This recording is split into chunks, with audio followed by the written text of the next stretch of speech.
Hey, what's going on, guys? My name is Dr. Boyce Watkins, and I am a financial guy. I love to keep up with what's going on in financial markets, but I also like to talk about money in general. Given that my dissertation was written on financial psychology, I've been really intrigued with how money affects how we think, how money affects who we date, how money affects who we want to be our friends, and also how men just suddenly seem to become more handsome when they get more money. I never understood that. So I asked the fellows on my Instagram. My Instagram is the real Boyce Watkins, and I said, "Fellas, what makes a woman a gold digger? Like, how do you differentiate a gold digger versus a woman who just wants financial security?" So we're going to talk about that right now on the Black Financial Channel. Let's get started.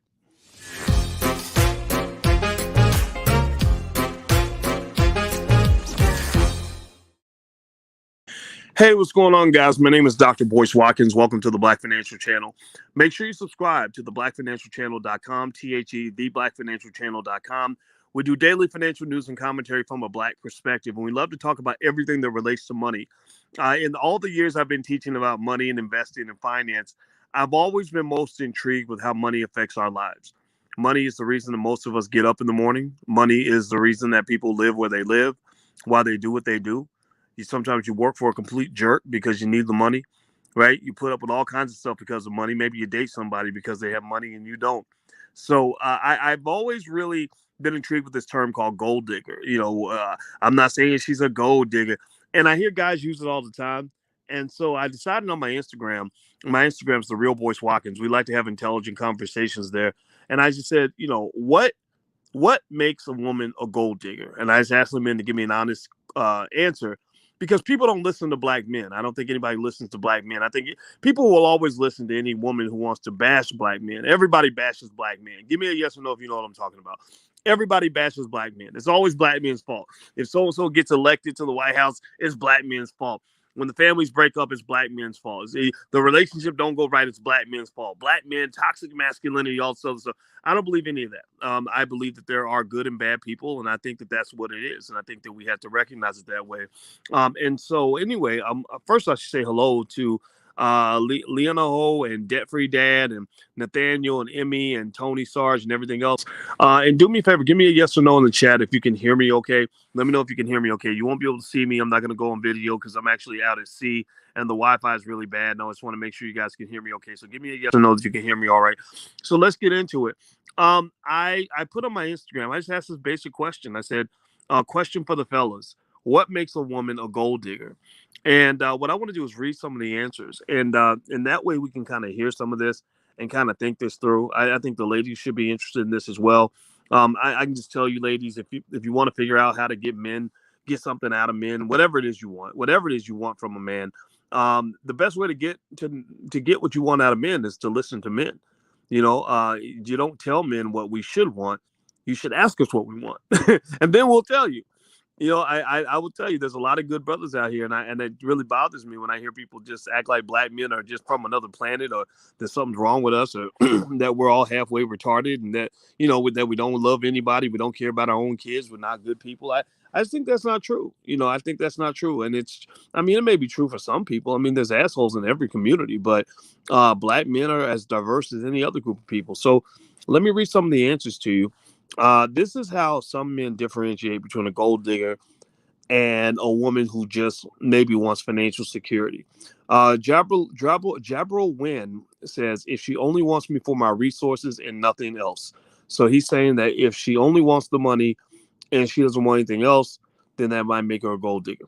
Monkeys be napping. That's a funny name. He says, when money is something they demand and require and desire, but don't have or contribute any. So he's saying that when women want money and don't have any money, that makes them a gold digger. Do you disagree with? Or do you agree with that or not? What do you think? Do you agree or disagree? Um, I don't think that's a. I honestly think that statement I can't agree with, because here's the deal. We like to live in this world where we like to believe that everything is completely balanced, and that there's complete equality across the board in every category, that men and women should all want the same things at the same level. And if a man wants to go to battle and pick up a gun, that women should want to do the same thing, which is fine. I mean, women can serve in the military; millions of them do. But but if I go survey a group of little girls and ask them what they want out of life, they're not going to want the same thing as the boys. The boys are not going to want to wear pretty dresses most of the time. Now, in our community, we got a lot more boys wearing dresses. It seems like I don't know where that all comes from. But I think that, that this idea that men and women have to be the same is stupid. It's just stupid. It's just dumb. It's some crap that liberals put into your head, that gender is a figment of your imagination, or that gender doesn't exist. No, that I believe gender does exist, and I believe that men and women are different. So I believe that a double standard is okay. I think it's okay for a woman to not have any money, but to want a man that has money. I think that's okay. You might think I'm crazy for saying it, but let me explain. Hear me out. Hear me out. Well, think about this, right? Fellas, when you look at a woman, you might want her to have long, pretty hair. But how long and pretty is your hair? Do you have long, pretty hair too? Are you bringing long and pretty hair to the table? You might want her to have a big booty. Give me shout yourself out. Go ahead and tell on yourself. Every black man in the room who likes a nice, shapely booty on a black woman, say something in the chat. Let's give a shout out to black women's beautiful bodies. Not all black women have the booty. I'm stereotyping here, but I ain't gonna lie. Alicia got the PhD, but I will confess that I noticed her booty before I noticed her brain. I ain't gonna lie. I did, but I was 22, so that's what it was. Right. So let's give a shout out to black women and their beautiful booties, right? Among other things. They got other things. They got a whole lot. They got the whole package, but the booty's very nice. Right. So if you like a woman that has a big booty, does that mean you have to have a big booty too? Like, I guess that what you're supposed to have a booty? No, no. No. You see, what people don't understand is that the dating market it's a trade. A trade is not a situation where each person has the same thing the other person has. That's why you trade. If I already got everything that you can give me, then why in the hell do I want to trade with you? If I got bananas, why would I trade my bananas for your bananas? That doesn't make any sense. No, if I'm trading with you and I have bananas and I need apples, I'm going to trade you some bananas for some apples.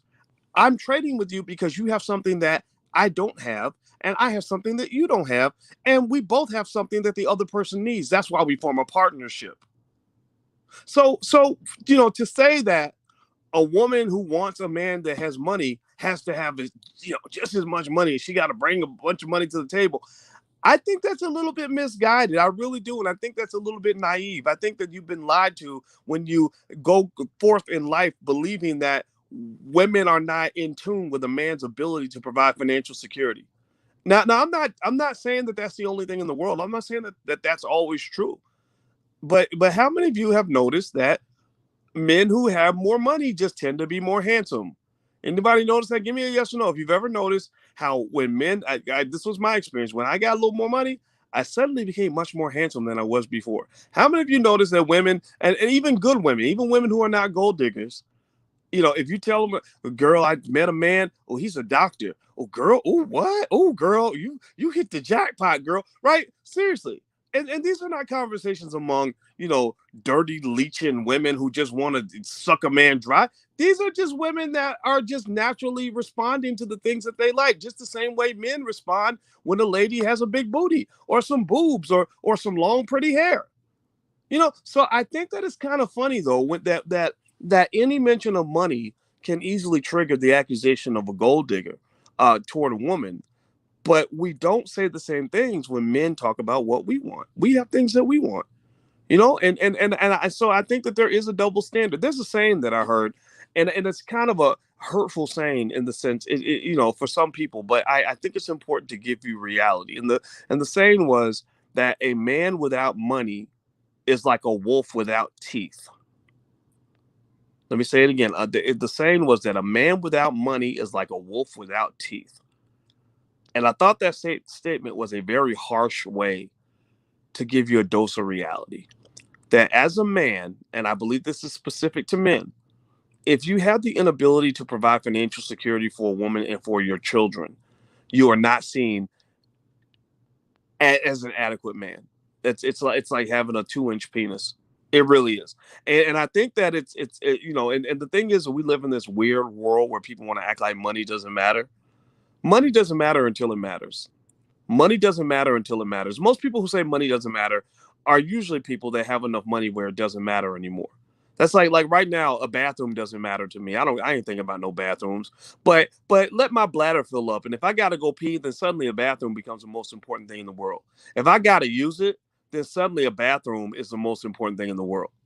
And some people may think that's an old fashioned way of looking at it. I think Frank Navarro says your mentality is in the 90s, Dr. Boyce. Well, that wasn't just true in the 90s. That was true in the 70s. It was true in the 50s. It was true in the 40s. It was true. It's true today. At the end of the day, there are things that women want from men, and security is one of them. It's not just financial security. It might be emotional security. That's why women like confident men more than they like men who lack confidence. It might be physical security. That's why women on average tend to like men who have big muscles as opposed to little scrawny, skinny, wimpy men. It might be some other type of security. Maybe just be power. That's why when Barack Obama ran for president, he became one of the most sexy men in America because he was one of the most powerful men in America. And anybody who tells you different, anybody who lies to you about that is not doing you any favors. That's why I think it's very important for black men to compete. You got your balls cut off, and then some of y'all get mad and start whining when some of these women start dating white men. Well, if you're walking around and you're a wimpy black man and your balls are cut off, then she's going to go where the security is. It doesn't mean that she's necessarily a sellout or anything like that. I mean, I'd like for people to be loyal to each other. I'd like for black men to be loyal to black women, but we have to also ask ourselves: are you giving the other person something to be loyal to? I know most black women I know, honestly, they don't need you to be a millionaire. They don't need you to have a whole bunch of money. I think that they just want you to try. Like, I think that really, so for example, I'm marrying a black woman that I love very much.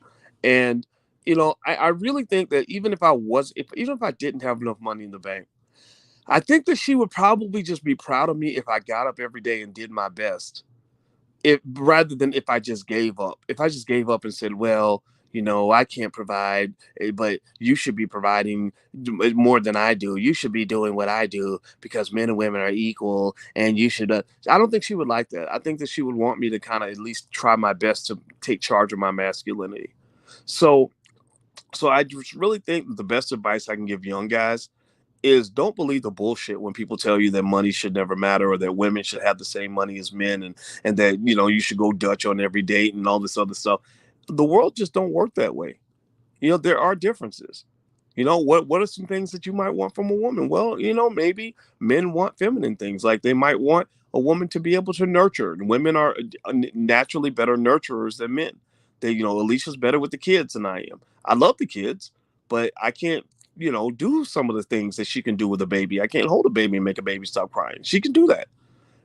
I can't go into the kitchen and cook up the best meal in history. It doesn't mean men can't cook. I mean, there are lots of men that can cook, but cooking was never something that was my first instinct. My first instinct was to go out and fight and to go hunt and bring home resources. I want to bring home the bacon and then let her cook it. That's the agreement that we have. Every relationship's a little bit different. But I think that what's really important is you must ask yourself, am I bringing the same thing to the table as my partner? I don't think that's the question. If she's doing this, then I should be doing this too. Or if he's bringing that, I should be bringing that too. No, I think the question is, are you bringing something to the table that your partner values that can be exchanged as an equivalence to what you're asking them to do for you? Right. So here you go. So if a woman expects a man to provide financial security, I think she has to ask herself, what am I bringing to the table that he values enough that he will provide financial security to me in exchange for whatever it is I'm bringing? Because some people, and women and men, some people bring nothing to the table and expect everything. And then those people get disappointed because nobody wants to be with them. You can't expect a man or a woman, either side. This is not even gender specific. You can't expect somebody to bring you the things you want. Like some guys do that. Some guys want the badass woman, give them all the sex in the world, cook their meals, and take care of them like a husband. But you can't bring nothing to the table. You ain't bringing no goddamn money. You ain't bringing no commitment. You're not bringing emotional security. You don't have her back in difficult situations. You ain't bringing nothing to the table, but you expect everything. What is wrong with you? What's wrong with you? You get people that do that, and they're like, "Oh, these hoes ain't loyal. They ain't loyal. She left me. I can't believe she left me. These hoes ain't loyal." Well, you know, you weren't loyal to her, so why should she be loyal to you? When did you ever at any point take an inventory of what you were bringing to the table that made her want to be with you? And if you can't think of anything, then that's a problem on your end. And the same thing, I've seen the same thing happen with women. I've seen women maybe, here's a mistake I've seen with a lot of women, where they will look pretty and have a great body and have a master's degree and think, okay, now I'm bringing all this stuff to the table. A man should want me. But yet, you got a stank attitude. Maybe you emasculate men, don't know how to talk to a man, right? Just like you should know how to talk to a woman. There's a way you talk to a man. Don't know how to talk to men. Treat men like crap. Can't cook. Don't want to clean nothing. Don't want to take care of no kids. But yet you think you all that because you look good and you got a master's degree. Well, sometimes that's not enough. Sometimes that's not what he wants. Sometimes he might just want you to be a woman. Maybe he wants something from you that you can't offer sexually. I don't know. But what I have found, what I would conclude is that everybody has the right to want what they want, and it's important for you to try to figure out what they want instead of telling them what they want. Right? Instead of telling him, "Oh, you should want me because look at how good I look, and look at how much education I have, and I'm black girl magic. I got it all together." Right? That's fine. While you're sitting there smelling yourself, did you stop and ask him, like, what do you want? Like, how can I be an extraordinary woman for you? How can I serve you, daddy? Whatever it is you want, whatever language you want to use. I think it's okay to go ahead and tell your partner like that they are important to you, that you want to put them on a pedestal and you want to give them excellent customer service so they'll be very happy with the product. I think it's okay. I do that. Believe me, I put my woman on the pedestal. I ask her, I say, what can I do to be such a great man for you that I don't have to worry about the competition? I know how pretty you are. I remember when I knew Alicia when we were younger. We were friends for a long time, and then we chose to have a relationship later in life. And I remember when we were younger, I remember going into a club with her one time, and I saw all the men that just like clamored to her, like tried to just touch her arm like she was the Pope. And I said, "Oh my God, this is insane. What's going on here?" So I knew I had competition. I saw NBA and NFL players trying to hit on her, all kinds of stuff. And so my question always was, rather than me being jealous and barking like an angry dog every time another man comes around you, how about I just ask you what you need from me? Because I got the incumbent's advantage. I'm the incumbent. I'm the man that's right next to you, that wakes up next to you every day. So if this gets messed up, it's going to be large. It'll probably be because I chose to mess it up. So I'm not going to let this fall apart deliberately because I just did something stupid or like ignore your needs. Tell me what you want. Tell me what you need from me so I can be an excellent man to you. And what I found was when I asked her what she wanted, instead of telling her what she wanted, instead of saying, well, because I could have done it the way a lot of people do. I could have been like, well, I'm Dr. Boyce Watkins and I have a PhD and I make lots of money and I'm very, very well respected around the world and blah, blah, blah. You should be honored to be with me. I could have done that, but I didn't do that. I said, what would you like? What can I do for you? And she told me. And believe me, these were the things she told me she wanted from me were things that had absolutely nothing to do with the fact that I was Dr. Boyce Watkins. Nothing. Now, me having money doesn't matter. It literally was not high on the priority list. Me having a PhD, well, she's got a PhD. She doesn't need me to have one because she already got one. It was the basic stuff. It was like, I want you to have a conversation with me a couple times a day. I want you to talk to me because she's a social connector. She connects through conversation. So I had to focus on, okay, how do I have a good conversation? How do I make sure that I'm talking to her in a way where she knows that I'm attentive and that I'm there, right? So what I think is that a lot of people don't spend time. They think that it's old fashioned, or they think that it undermines their feminine power to literally cater to their partner and ask them what they want. I think that that's the perfect way to make somebody happy. I think people who don't do that, they get dumped and they don't even know why. They don't even fucking know why. They have no idea. Like, wait, look at how good I look and look at how blah, blah, blah I am. And then you got some girlfriend in your ear talking about, girl, these niggas ain't shit. These men ain't nothing. They just can't handle a strong black woman. Well, no, it ain't that they couldn't handle a strong woman. Maybe you're just an asshole. Like maybe you think that being a strong woman means barking at people and talking down on people and being mean to people. Like, maybe that's what your problem is. And you think that they just can't handle you and something's wrong with them. When really maybe it's because you're not taking the time to figure out what somebody actually wants. Now, do me a favor, please hit the thumbs up button, hit the share button, hit the subscribe button, and also, just so you guys know, if you're interested in things like financial security, there's actually a free thing that I have up here at blackfinancialsecurity.com. It's a lecture that I give away to the public. You can feel free to go take a look. And I talk about the keys to financial security and just what that looks like. So feel free to go take a look at that. There's a URL on the screen. Hit the thumbs up button, hit the share button, hit the subscribe button.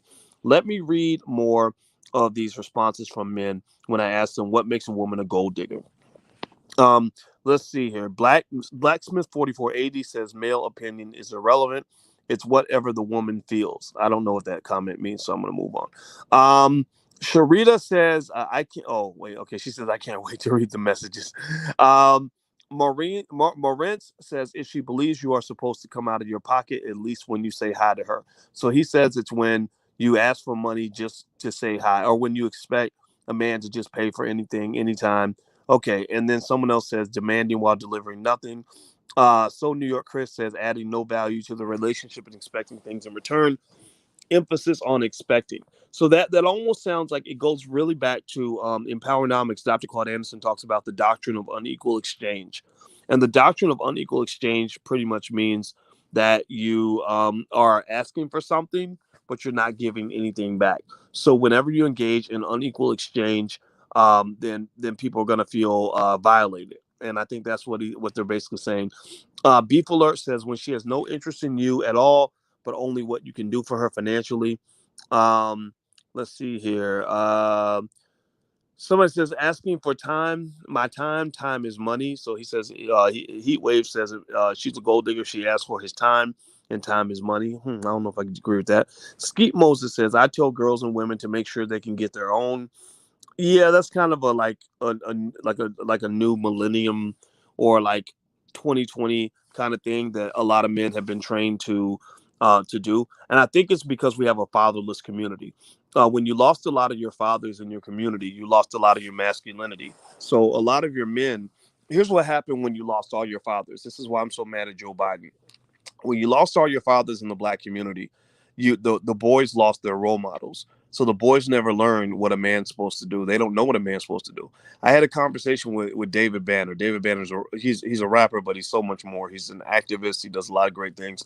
And David and I have great conversations. And one thing David said that was really interesting was he said that when I used to try to figure out what to do as a man, I would just do what my father did. I would just remember what my father said, what my father used to do.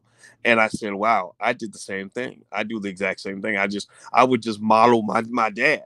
And a lot of boys don't have a dad to model. So it changes so all they know how to reference is either what they saw on TV or they reference their mother, right? So they do what their mother would do. So they saw their mother growing up kind of handling everything, kind of being the mother and the father of the household, being the leader of the pack. So a lot of boys grow up looking for a woman to pretty much take the place of their mother.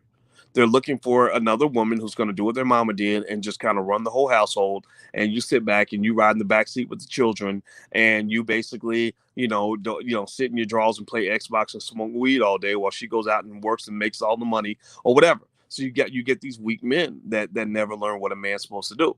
Now, on the flip side, with women, what I have observed is that women that don't have their fathers and maybe they have bad relationships with their fathers tend to have a hard time dealing with men because men disappoint them. They're easily triggered by a man coming up short, making a mistake, or whatever the case may be. The trust barrier there that's necessary for a relationship to build isn't really there. So that lack of trust causes these easy triggers to sort of be ignited that will cause you to cut guys off really, really fast. And also, it does create just due to survival, because this is what black women had to do. It kind of creates this inability to say, okay, I can depend on a man. It says I'm not going to bow to a man. I don't need a man. just that kind of mindset. And when a man feels like you don't need him, like if you let a man know like he's not important to the household, a lot of men will just go, because commitment takes work. It's very hard to be committed, for some guys and women as well. But I think is definitely for men. I hear a lot of guys that say, man, I wish I could be free. I wish I could go out and have 3 girlfriends and do whatever. There's plenty of single women out here that, they all they want is sex. So I could just have 2 or 3 girlfriends and have sex with them and live my life and enjoy my life. And so some people might say, well, that's irresponsible. That's this and that's that. Well, no, it's if that's how you want to live your life, that's what you want to do. But I can definitely tell you that if you convince a man that you do not need him, a lot of times he will go. Like if you make a man feel unwanted and unneeded and unempowered, he will walk out. And I can't really even discredit that mindset, because I can just tell you that one of my challenges was I joined a blended family. I decided to marry a woman that had kids, and if she had been disrespectful to me or emasculated me or made me feel like I wasn't necessary or that I had no voice, I would have probably backed off. I would have said, you know what? You got this. You running this thing. You're the boss. I'm going to step to the side because I don't want to infringe on your territory. So when a woman engages in that kind of overbearing masculine behavior, like sort of like I'm running all this and I'm doing all this and that kind of thing, then unfortunately the relationship is not masculine and feminine energy. It's masculine versus masculine. It's like 2 dudes in a relationship, 2 football players trying to fuck each other. And basically when that happens, a man is not going to treat you like a woman that needs to be loved, nurtured, and protected. He's going to deal with you like another dude. And dudes don't deal with dudes the way dudes deal with women. When a woman shows her feminine energy, it brings out a certain energy in men that makes us more protective and shelter, things like that. But if he's confronted with masculine energy, it definitely makes him feel combative and competitive, right? And so that competitiveness can cause a lot of chaos in a lot of these relationships. And it's not anybody's fault. It's just, I mean, it's if you want to blame anybody, blame white supremacy. I mean, they sent all the black men to prison, so you have these people trying to figure out relationships, and a lot of the women don't know how to deal with a man. They never had a man in the house growing up. Not a grown man. Maybe an older brother, but that's about it. A lot of the boys never had a dad in the house. They don't know what dad's supposed to do. There's about 1,000 things, that 1,000 puzzles I had to solve in my relationship with Alicia, that literally I had to reference how my father dealt with my mother. Things I would see my mother and father deal with back 20 years ago, you know, when my dad would kind of let things slide or whatever, or let her, just kind of, like defer to her, or things that he would do, in response to tough situations. If I didn't have that, I wouldn't know what to do. I would be completely confused. So basically what I'm saying is that a lot of people are confused, and I think that what a guy like me can do is not necessarily tell people what to do, because I'm not, first of all, I'm not a relationship therapist. I'm not trying to, this is Uncle Boyce talking. So Uncle Boyce has seen some things, but he does not have a degree in relationships. Now I am marrying a woman who is a relationship therapist, so that does give me some reference, but I don't know everything. But I am a man. I'm pretty good at that. I've been a man for my whole life now, and also I've seen some things, and I can tell you that a lot of the reason that relationships don't last today is because people are just confused. They don't know what the roles are. They're like, okay, wait, men are like, wait a minute, am I supposed to be assertive and masculine, or am I supposed to like kind of tone that down, because you think it's toxic, or when are you taking over, when am I taking over? And that's where I think a lot of communication is very important. And so I think with this gold diggers conversation, that's kind of a good jump off point, because I hear a lot of men that are very quick to complain about women being gold diggers when they simply want something that I believe is pretty innate to a lot of women, which is financial security. If you look at every single thing, I carefully analyze all the things that women tend to be attracted to. They almost always link back to security. I'm not kidding. Like everything from physical security, emotional security. That's why they like confident men. They like intelligent men. That's another type of security, right? Intelligent men can solve problems. Intelligent men can teach you things, right? What else? Financial security. I mean, financial security is huge. A lot of women grew up poor. They don't want to be poor. They don't want to be with a guy that's poor anymore. And I think that's okay. I don't think that makes her a bad person, right? Now, if a person is going to dump you because due to no fault of your own, you lost your money. Well, that's a problem. That's like a guy who maybe is in love with a woman because he loves her body, but she gets cancer and it disrupts her body. Like maybe she gains weight or whatever from her therapy for cancer. Like no decent man is going to walk away from a woman because of something like that because that's not her fault, right? Now, that's different from though. That's much different though from a woman who just lets herself go. A woman who could have stayed in good shape but chose to eat Cheetos and barbecue chicken and hot dogs and hamburgers and chocolate cake every day and didn't care enough to try to look her best, right? So the same thing is true, I think, with men. That if a man is just being a lazy ass piece of shit and doesn't want to do anything and makes excuses and doesn't want to step up to the plate, that's very different from a man who is normally a man's man and steps up to the plate and just has something unfortunate happen. Maybe he loses his job and he's still trying. He's working hard to find other ways to provide for the family. Like you can tell a person who, as a core value, feels that they have a specific role to fulfill in the relationship. People that have that as a core value are tend to be better partners, right? So what I would say, if you want Uncle Boyce advice, so let me give you Uncle Boyce advice. But before that, let me ask you guys if you could please hit the thumbs up button, hit the share button, hit the subscribe button, and also text the word Boyce to 31996 if you'd like to get notifications a couple times a week when we go live.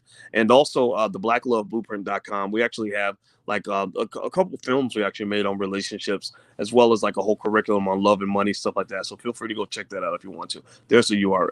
All right. So my Uncle Boyce advice, if I was to give Uncle Boyce advice for women, first of all, I would say to women, this is what I would say to my daughters, what I do say to my daughters.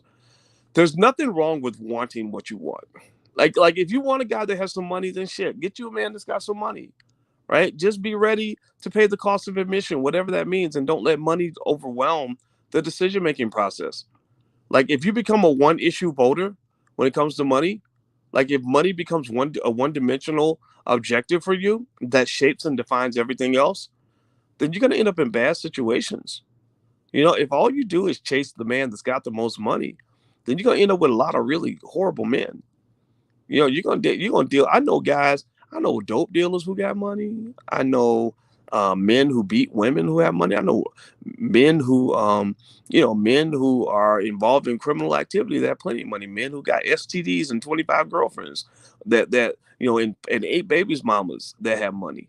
So if you're willing to share your precious womb with a man just because he has money, then you're probably going to end up in a very bad situation. It's kind of almost like being a drug addict, where a drug addict will go anywhere to get the drug, and then they end up in a lot of bad situations because the drugs will pull you in directions that you should not go. So it's okay to want money and want financial security, but I think that you have to include that as part of a broader decision making process when it comes to men. Figure out the other things that matter to you, and then also figure out what role you can play to obtain your own financial security. Because if you really do like financial security, it's kind of a disadvantageous position to put yourself in when you are seeking financial security but have no ability to provide financial security on your own. So that's why I talk to my daughters a lot about economics and making your own money, because I say, look, if you can make your own money, then you don't have to pick a man based on money because you got plenty of money. Then you can focus on the other things that you need besides money, right? So, but I would say for women, just pick based on what you want. I mean, it's okay to want what you want. But bring something. Just understand though that there are going to be expectations. If you, for example, I'll give you another example. Just real life here. I'm a man that I have plenty of money. I have enough money to do what I want to do, right? And when I was single, I would meet lots of women who found that appealing. Those are the two things that would attract women. One was There are some women out here. I thought it was the craziest thing. There are some women out here that are really aroused by intelligent men. Like you say something smart and they literally start to like get wet. Like it was the craziest thing. I never understood it. I forgot what they call it. There's a name for it. Somebody typed the name in there so I can remember what it is. I forgot what it is, but I can identify it, right? Because I think about things a lot, and I always laugh. It makes me laugh. It's kind of funny. The other thing is like when you have like some money and some power, people might find that appealing. But here's the thing: if you can't sapiosexual, thank you, Nathaniel. That's what it is, sapiosexual. So I've attracted a few of those, right? Because I'm not a stupid person. It just is what it is. But the thing about it is, if you're coming up here and you're wanting these things, there's nothing wrong with wanting those things. It's almost like when ladies meet a man and you know he's trying to get in your pants.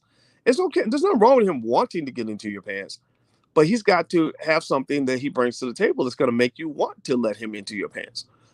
So if somebody is, if I would meet somebody, I didn't care if a woman wanted financial security. I think that's very natural. There's nothing wrong with that. My thought would be, okay, so how, where's the trade? If it's something shallow like, oh, I look good and I have a master's degree, well, that's not enough. And really the best way to find out what enough is to ask me. Like the smartest the smartest women I ever met were the ones who would say, what would you like? What's good? What would make you happy?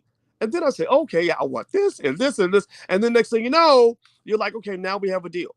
Now this works. This works. What you want to go in the bank account? Here you go. How much money you need? Because you're now offering me something that I want. You're not assuming you know what I want. You see, and the thing is, the reason I bring that up is because that process of simply caring enough about a person to cater to them and ask them what they want is that requires humility. People don't have any fucking humility. And I think and as much as like people are on this whole quest for like women's rights and feminism and I'm a strong independent woman and blah blah blah blah, sometimes it can make you into an asshole if you're not careful. Sometimes it can make you into that person who's so arrogant that you don't listen to men. You just tell them what to think and tell them what you believe and tell them what you want. And all that matters is what you want. You don't spend 1 second asking that man, what's gonna make you happy, babe? How can I really be there for you? And sometimes it might even be something as simple as just listening to him.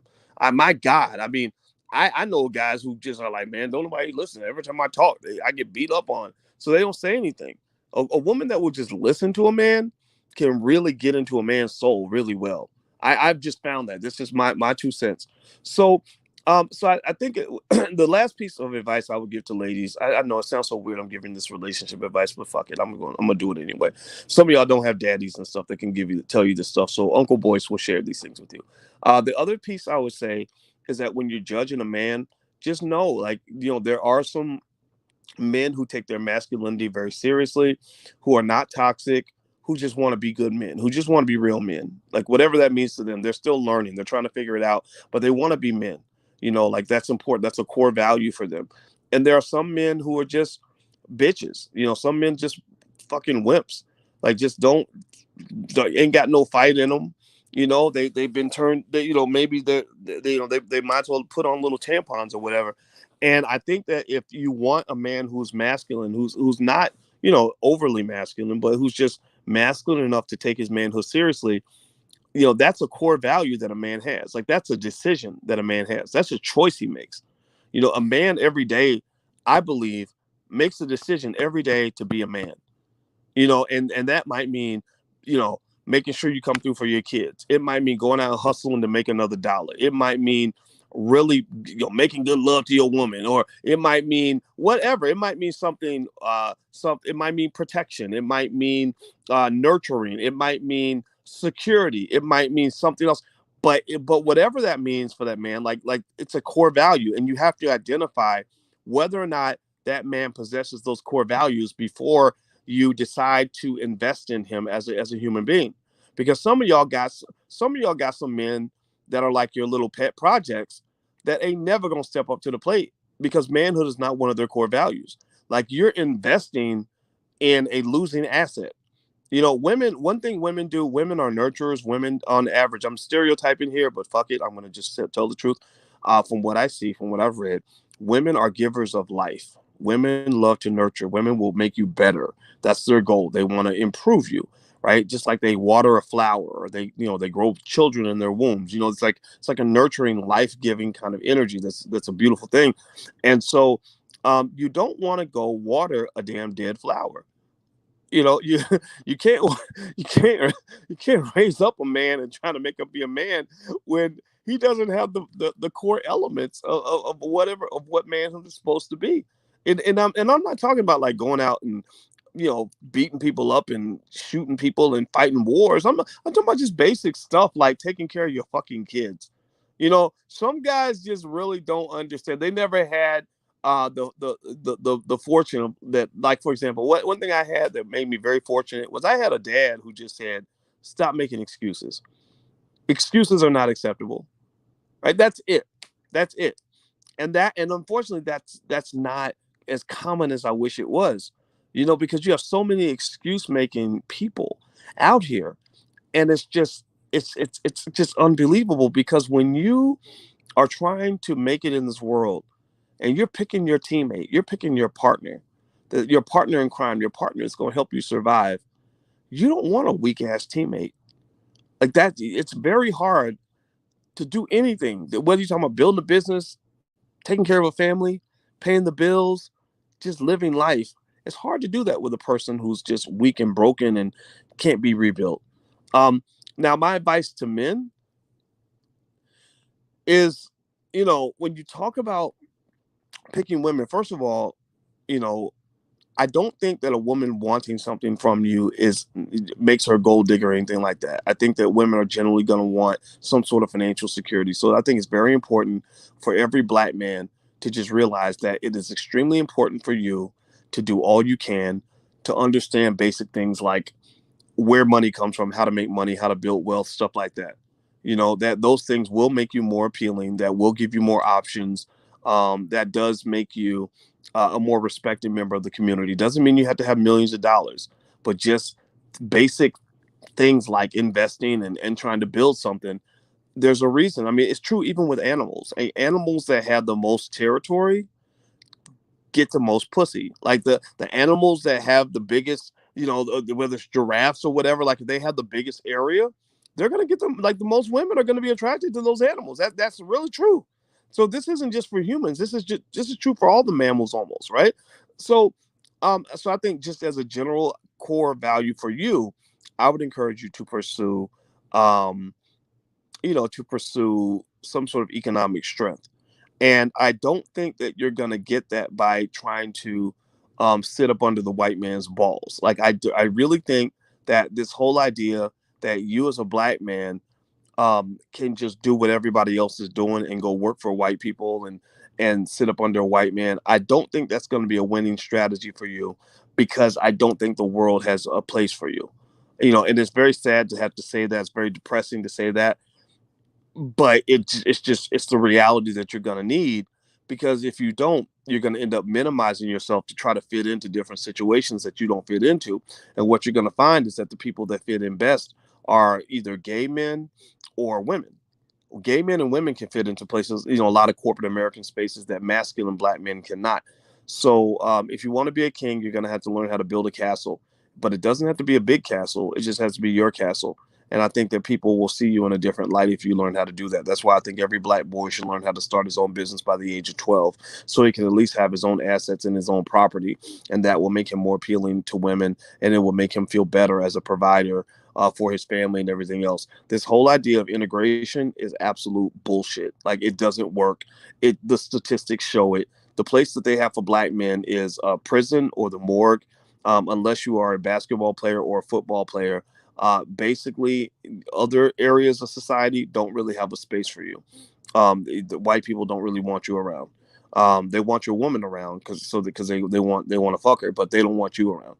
Or if you were gay, they might want you around because they might want to fuck you too. But if you're a masculine heterosexual black male, you're kind of public enemy number one. You're kind of on an island by yourself, but that's okay, because I think that if we work together and we all put our best energy to being successful, we can overcome that. Like we're the original man. They can't mess with us. They can't mess with us. All right. So the other piece of advice I would give you is, you know, don't feel bad about wanting one of the things that you want from a woman. You know, I think that there are, you know, when you talk about falling for a big butt and a smile, there are lots of gorgeous women who seem to have it going on the outside or whatever, but have deep seated, horrible emotional issues, who are very abusive to men, and then even worse, they'll be abusive to you and then flip it in as if you're abusive to them, maybe because you don't tolerate their abuse, right? This idea that men are the only ones who can be abusive in a relationship is not true.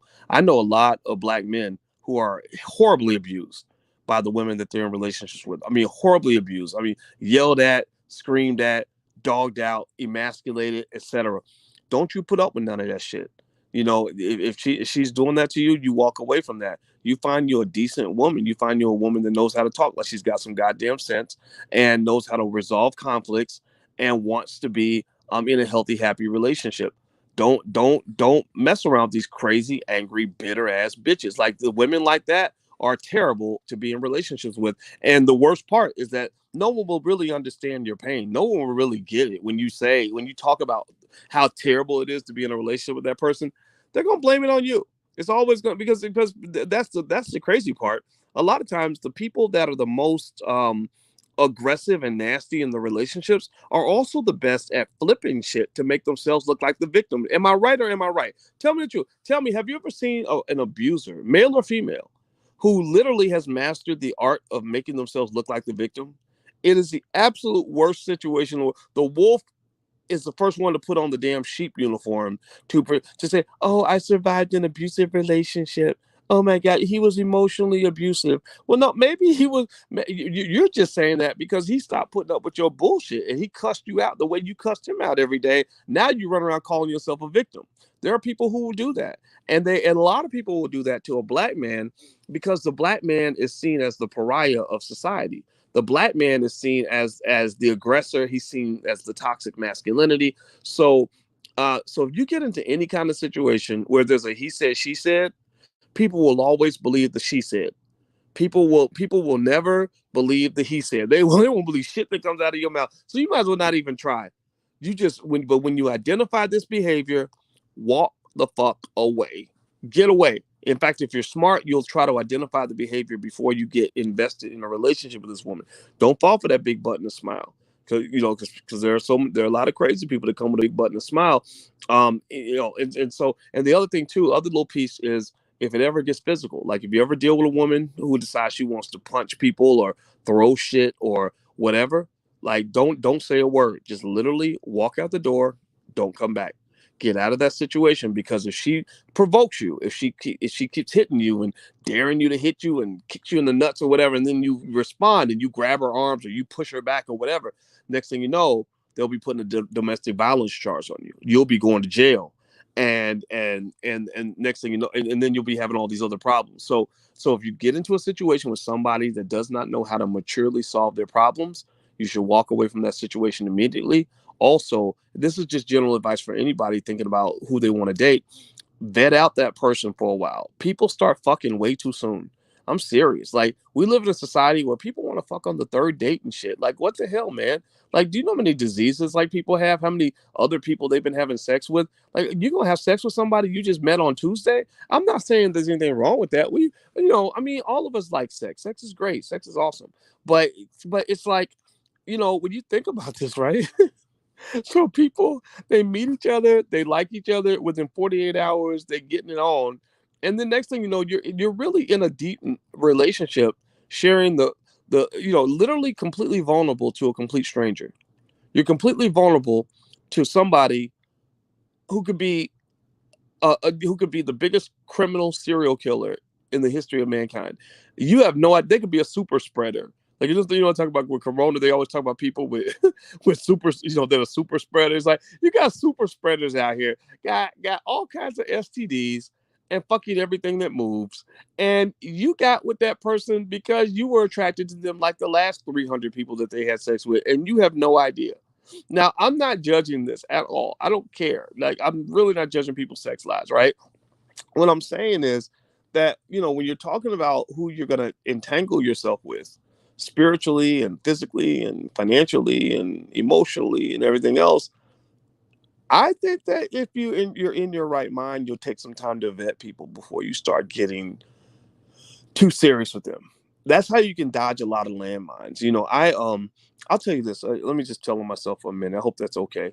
Hit the thumbs up button. Please hit the thumbs up button if you haven't done it yet, and hit the notification bell so you'll be notified when we go live. I had a time where I was single, right? And I'm a heterosexual black man, um, and I like black women. And in the work that I do, I've met, I meet a decent number of women, right? It just comes with the territory. Um, but I never want to get myself in any kind of crazy trouble. But there was one pretty lady I had my eye on. She was real sweet when I met her. Had the nice, sexy curves of a sexy black woman, and just looked real good. Don't tell Alicia I told y'all this story, but this was before Alicia and I started dating. But so what I did though, here's the thing. Um, when you have more stuff going on in your life, it's like you have to be careful. Like if you got something to lose, you can't just go messing around with anybody. You can't just be hanging out with just anybody. So I just peeped her out. I just kind of watched and just observed to see what kind of person she was. And so in the middle of that, we followed each other on Facebook. So one day she just goes off on her Facebook page and writes a really long article about her ex-husband or something or whatever, and these terrible things he did, and was telling all the family business and threw everything out there on Front Street. And I was like, oh my God, I was completely mortified because look, I know that things happen in relationships and sometimes we get mad and bad things occur and whatever, we feel hurt. But you should, in my opinion, especially for those of you that maybe are professionals or you got something going on, you never want to date somebody that will kiss and tell. Now, the only exceptions might be if somebody got raped or killed, or you know what I mean. If somebody's life was in danger, I get that. But if it's just he said, she said, like you just mad at your ex, and you date somebody that will put their ex on blast like that, that's very, very bad, especially for the men. Really, the way I see it, and maybe y'all gonna think this is old fashioned. I don't know. I think it's just common sense. I kind of came up in a space where people just kept their shit to themselves. Like that kissing and telling was kind of like just something you did not do. Like I would never go on Facebook and be like, "Oh yeah, I slept with that woman. It was great," you know.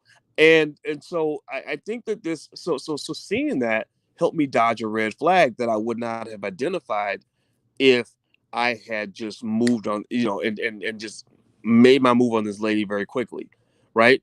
So sometimes when you take your time and get to know somebody, I know this might sound tough for some of us to do, but you take your time to get to know people, a lot of times they'll tell on themselves. Like if you listen to them and let them talk, eventually you'll start the little pieces of crazy will start dropping out. It'll start dripping out.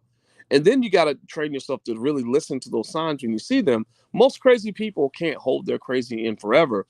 And eventually, especially if you let them feel like they're comfortable and they can just talk to you and share anything with you, eventually they're gonna share something crazy with you, right? So that's what you want to do, especially if you're serious about your life. Like a lot of you guys listen to me because you're trying to do special things with your life. You're trying to build businesses. You're trying to maybe have a strong family. You're trying to achieve certain goals, and so that really means that it's extremely important that you pick partners, productive partners, who are not only not going to disrupt what you're doing, but they're also going to add value to what you're doing. So you pick people that have core values that guide them toward success and achievement and hard work and responsibility, things like that. You also pick people that has a core value are not going to be disruptive to the relationship because maybe they got some shit going on that they don't want to mess up, right? For example, one thing I like about my fiance is, she's a professor and she studies really hard and she works really hard, and I don't have to tell her to work hard. It's not like she's some project where I gotta encourage her to do better and encourage her to see her potential and or get her to change her ways. I don't have to change shit. She was doing this before I came along, right? So you want somebody who was already doing decent shit before you came along, not somebody where you think you can convince them to start doing decent shit with their lives. Like people like that are hard to work with, you know. So when it comes to toxic people in general, there's a lot of people out here that are toxic, but then it's all in the eye of the beholder. Maybe one person's toxic partner is perfect for somebody else. But I would also say this. Here's another little thought that I had. I talked to a young guy who told me he got a divorce, and he had a ex-wife who had really gone through some trauma as a young person, and despite all that trauma, she never got therapy. And what I told him was, and he said, and I said, well, did you ask her to get therapy? She said no. He said no, she refused to get any therapy at all. And I said, next time you pick a partner, never pick a woman who refuses to get therapy. Like, and the same thing with men. Like, never pick a man. If you're a person that believes in something like therapy or self-improvement, which I think should be a core value for any intelligent person that wants to do better, because being black and dealing with racism and dealing with our families or whatever can make us crazy. You know, I would just say that if you're into that stuff, pick somebody who's going to be into that with you, who will improve with you, who will do the work with you. If you pick somebody who's too stubborn to take advice, too stubborn to make any adjustments, too arrogant to actually care about your needs, that's not a person you want to be in a relationship with, because you're going to be very frustrated. So don't just pick, a lot of times we pick people. If you think about it, picking a partner is a little bit like picking a job. If you pick a job, you could pick a job just based on the fact that it's the best job you can get. It pays you the most money, has the most prestige, but they treat you like shit, right? Like, you could do that. Some people pick jobs like that. They'll pick a job that pays the highest salary, even though they hate the work, and it has the most prestige, even though their coworkers disrespect them, because they need that. They need that validation. But then you have some people who maybe who are a little more mature, who say, I don't need the job with the highest salary and the most prestige. I want to work for a company that appreciates me. I want to work for a company that understands the value that I'm bringing to the table. That tends to be, in my opinion, a more mature perspective. So I think when you pick a partner, rather than going for the person, the guy that's got the most money, or the lady with the biggest booty, or whatever it is that floats your boat, instead you respect yourself enough to say, I'm going to pick the person who treats me the best. How you treat me is going to be part of what decides whether I'm attracted to you or not. If I'm attracted to you and you don't treat me well, then that means I'm not attracted to you. Do you follow what I'm saying? Do you get what I'm saying? It sounds like circular logic, but I hope you get the point here. If I'm attracted to you and you don't treat me well, then I can't be attracted to you anymore, because you don't treat me well. How you treat me is a factor in whether or not I'm going to be attracted to you. So those are some thoughts that I just had, guys, and I appreciate you listening to me. And I've been sitting here yapping for 56 minutes and 53 seconds, so I'm going to hang up. So and Alicia just came in, and she's looking at me funny because I haven't talked to her in an hour. So I'm gonna go talk to my woman and try to be a decent man. So it was good talking to you guys. Have a good night. And like I said, the URL for the Black Love Blueprint, the Love and Money curriculum that we have, is right there on the screen. Feel free to go take a look. Also, text the word "boys" to 31996 if you'd like to get notifications when I go live. And please hit the thumbs up button, hit the subscribe button. Also, there's a notification bell. If you're watching on YouTube, hit the notification bell. So I'm out of here, guys. Take care, and have a good night. I'll see you soon. Peace.